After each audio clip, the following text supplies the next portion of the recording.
ওই ফিলিস্তিনের লিখে রাখেন আপনারা, মিডিয়া দিয়ে প্রচার করে দিয়েন, এই ফিলিস্তিনের বাবে লুদ নামক জায়গায় তাদের মিসায়া তথা কথিত মিসায়া মাসিহুদ দাজ্জালকে ঈসা আলাইহিস সালাম হত্যা করবেন ইনশাআল্লাহ।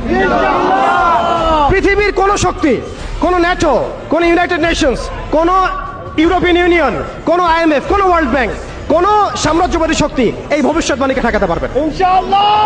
আপনি আপনাদেরকে চেষ্টা করতে দেন, সারা পৃথিবীর সমস্ত মুসলমানকে যদি এখন তারা মেরে ফেলে, তবুও এই অকাট্য ভবিষ্যৎবাণী ইনশাআল্লাহ তাআলা তারা পাল্টাতে পারবে না। এটা আমাদের আশার জায়গা, এটাই হচ্ছে চূড়ান্ত বিজয়। এবং ঈসা আলাইহিস সালামের হাতে আগামী 40 বছর লিখে রাখেন আপনারা, এরপরের 40 বছর ওই বাইতুল মুকাদ্দাস থেকেই সারা বিশ্বে ইসলামী খিলাফা কায়েম হবে ইনশাআল্লাহ। যে খিলাফা শব্দটা এখন রাজনৈতিকভাবে আপনারা নিতে পারেন না, হজম করতে পারেন না।